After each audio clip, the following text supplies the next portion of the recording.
Why would an emperor adore a woman, trust her, choose her son as heir, and still deny her the phoenix crown?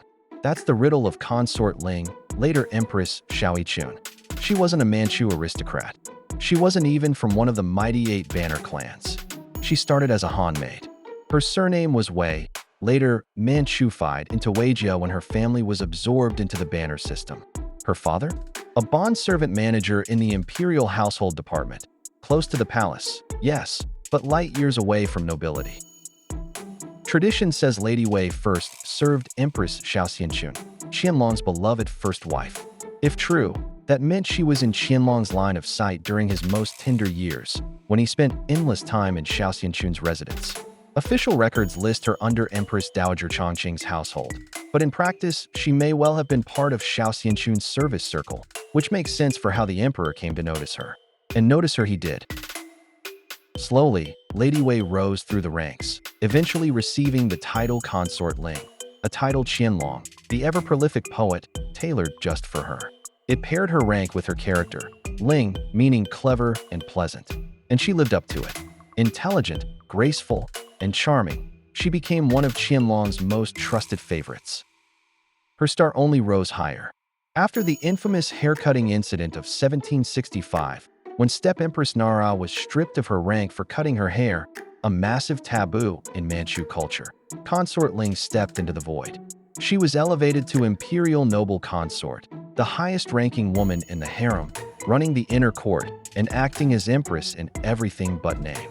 Most importantly, she gave Qianlong the son who would change the dynasty's future, Yongyan, the boy he later elevated over elder brothers to become the Jiaqing emperor.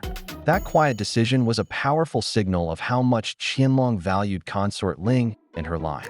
Imagine it, the next emperor of China, born not from a Manchu princess, but from a Han maid. So why wasn't she crowned empress in her lifetime? Because love couldn't erase the rules. Qianlong may have adored her, but her Han Chinese origins barred her from the phoenix crown. The Qing dynasty was built on Manchu supremacy.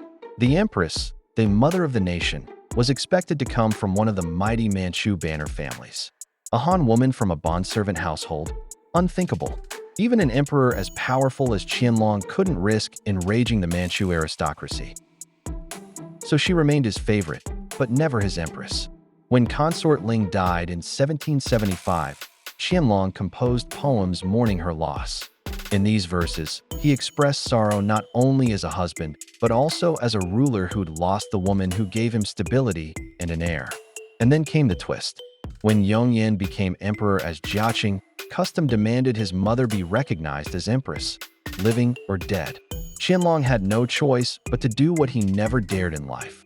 He posthumously elevated her to Empress Xiaoqichun. Filial, admirable, pure, the honorifics etched forever in her name, securing her place as the legitimate mother of the dynasty. Was it love? Undoubtedly, Qianlong adored her. Was it politics? Absolutely, Jiaqing's throne demanded it.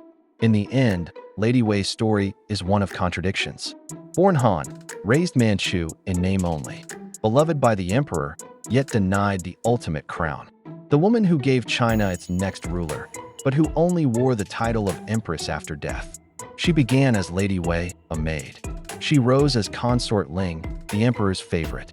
And she ended as Empress Xiaoqichun, the hidden empress of the Qing.